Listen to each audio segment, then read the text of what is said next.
ahead. Right, I want to talk Manchester United now. Rob, Kobbie Mainoo, he's good enough to start in the Carabao Cup, not good enough to start in the Premier League. What is the latest with him? Well, he's good enough to start in a European Championship final for England last summer as well. Look, Darmish has done an awful lot of work on this story, so I need to give a nod to him on this one as well. Manchester United are expecting offers for him. I think the fact that he hasn't played a single minute of football in the Premier League yet this season under Ruben Amorim has made it a pretty clear signal to all of the clubs out there that they would potentially do a deal for him. We understand that those clubs are both in the Premier League and in Europe. And that Mainoo is potentially open to leaving Old Trafford. I don't think he wants to. He would rather be a feature in the first team. But he's getting the impression pretty clearly that he's not part of Ruben Amorim's plans. And he hasn't yet said that directly to the club that I want to leave. But it's pretty clear that United, if they were to get a good offer for him, would have to consider it. Do questions need to be asked about Amorim? Because we can all see it, he's shoehorning his captain into that side, out of position, and he's got a player who plays that position for England in a final, sitting on the bench. Do we need to ask, what is the head coach doing? Well, a lot of people are asking that. Gary Neville has tentatively asked that, hasn't he, after the weekend? And he said if he doesn't fancy Kobbie Mainoo, Manchester United have got to go out and buy a midfielder. He's a bit bemused by it because, like the rest of us, they think they have a ready-made young talent, if not a generational talent, then you know, an excellent player of huge potential. I think what we have to say is we don't know what's gone on behind the scenes, because that's the only thing I can think that is happening here. That there is some sort of personality clash, relationship problem between Mainoo and Ruben Amorim. Do you think is it not just a case that he thinks I've got to play Fernandes? He's my captain. He doesn't have to play Casemiro.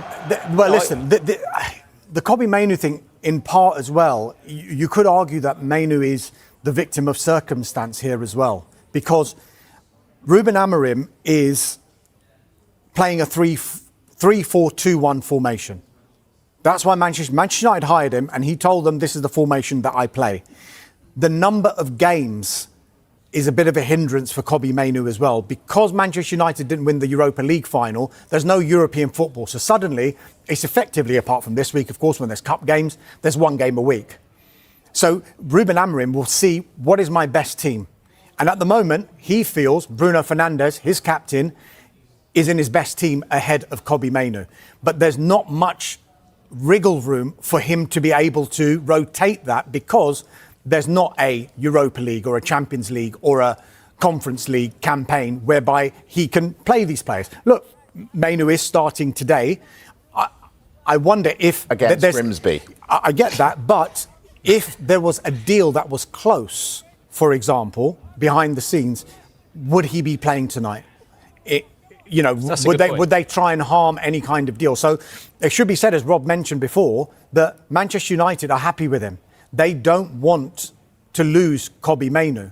This is more coming from Kobbie Mainoo's side, because for the first two games of the Premier League season, he's an unused substitute. He feels like he's not going to get the game time that he wants, because, like many other players, and we're going to see this as a big theme in the final few days, I need to find a club where I'm going to play because I want to be in the World Cup squad, whichever country they play for. The other point is, though, that there's a fundamental point there. You're right that Manchester United haven't got the number of games. You're right about Ruben Amorim's chosen formation with three centre-backs. It means he can only have two central midfielders. I get that.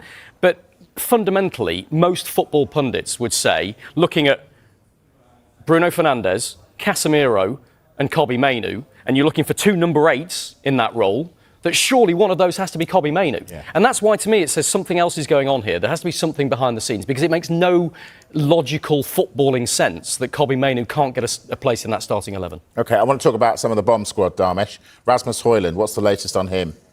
Yes, so Napoli continuing to hold talks with Manchester United over the signing of Rasmus Hojlund. They do want to finalise this deal. I was told that two other clubs, one from England and one from Germany, made late inquiries for Rasmus Hojlund, but he wants to go to Napoli. I think he's ready to travel there, but, and it's a big but, they need to get that deal agreed between the two clubs.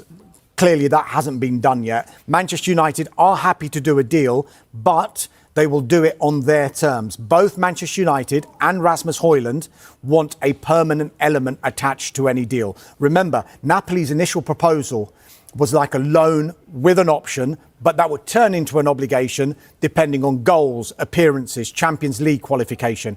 And if you think about a situation when a club proposes a deal like that, the selling club, if they want a permanent guarantee that the player will be sold at the end of that loan, that really doesn't offer them that permanent guarantee. Because, for example, if they like Rasmus Hojlund, say he goes there on loan and they like him, he scores a few goals, but they're still umming and ahhing about whether or not they want to trigger this option.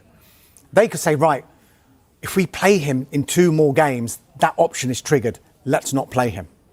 Where does that leave United? Yeah. Back to where they started from again. So I think at this moment in time, Napoli definitely do want him, and Rasmus Hojlund wants to go. And look, I think we can refer to a picture, quite a famous picture. Here we go. This one here, where you've got Rasmus Hojlund, Hojlund Garnacho and Kobbie Mainoo. And when this goal was scored, and this picture was on the back pages of nearly every single newspaper, it was on music closers with these images, it was almost painted as, this is the future of Manchester United. And there is, however remote a chance, that all 3 players might not be at the club by the end of this window. A remote chance, admittedly, but you can just see that they're not fully in favour at the moment. We know about Kobbie Mainoo. Rob's explained it there. We've just spoken about Rasmus Hojlund. The Hojlund Garnacho one, that one continues. Chelsea and Manchester United continue talks. It's closer now, though, isn't it? Yeah, I mean, look, we expect it to happen, this deal. Manchester United will want to do it on their terms. There's only 5 days of this window to go. He has made it clear he wants to go to Chelsea. He's rebuffed various other offers. Chelsea have made it clear that they want the player as well. So we expect that one to happen before the window closes. All right, and they're not the only ones, Rob. Anthony, Jadon Sancho, Tyrell Malacia, what's the news on them? Well, Darmish hinted at it there. Manchester United's strategy has changed this summer. They don't want to let any of these players that aren't part of Ruben Amorim's plans go on deals where they could be back at the club in a year's time, and they've got the same problem again. They're trying to get them out. They're not part of the plans. They want to move them on. Anthony, discussions with Real Betis are positive. There's cautious optimism. I think that the deal can be done there. And even though Betis were talking about a loan deal, I think they're now talking about a straight purchase. Sancho, well, he's exploring his options. A number of clubs are interested. Roma desperately want him, but he doesn't want to go there as things stand. So again, United's preference is a permanent deal, but we'll see, because it's getting so late in the window, whether they may be forced to accept a loan deal for him. Tyrell Malacia, interest from clubs growing, we're told, in the defender. But again, because it's so late in the window, a loan move is the most likely. United want to try and move these players on in a bit more of a permanent fashion so that they can move on, so that the players can move on. But time is of the essence here, and they're a little bit pinched in that department. And they want to bring in a goalkeeper, Lammens. Darmish said this beautifully the other day. He said if they bring him in, they've just got a string of number 2s. Why are they trying to buy him? Well, look, the way that's been described to me is that Manchester United have had this strategy throughout the summer, brought about by the data, and they're very much data-led in the way they're recruiting players now and planning their strategy. And the strategy and that data said to them very clearly, we didn't score enough goals last season. We need to score more goals. And so, because of that... We could have told them that. Well, yeah, but we'd also say they needed a midfielder and a new defender and a centre-back as well. Manchester United's bosses know they can't solve all of their imbalance in the squad and strengthen it as they would like to in one window. Yeah. So the priority was put on the attacks. Well, they spent over £200 million on 3 world-class players in that department. They think they will get them the goals. Whereas the goalkeeper here with Lammens, they thought it was too good a deal to miss. They think he could be a good addition to the goalkeeping group, add competition. £17 million, they think, is a really good price for him. So it was almost opportunistic that they were going to get this one done. What we should say about this deal, though, it's not a done deal. So they remain in talks with Royal Antwerp, do Manchester United. £17.3 million is the deal under discussion. However, we're told that Manchester United, as they probably have done throughout this transfer window, and it was evidenced in the Benjamin Sesko deal, when they were rivaling Newcastle for his signature, they will not get involved in a bidding war over any player.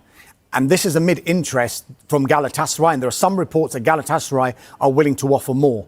Now, Lammens, we think, wants to go to Manchester United. So, as it stands, deal is not done yet. They're still working on it, but there is still a chance that come 7 p.m, September the 1st, the goalkeeping department that is there at Manchester United right now, Onana, Bayindir, Tom Heaton, that will be the same goalkeeping department come 7 p.m. on Monday. Right, we're going to take a break. So, United linked with Lammens, Manchester City linked with Donnarumma. What is going on there? We'll discuss that next. See you in a moment.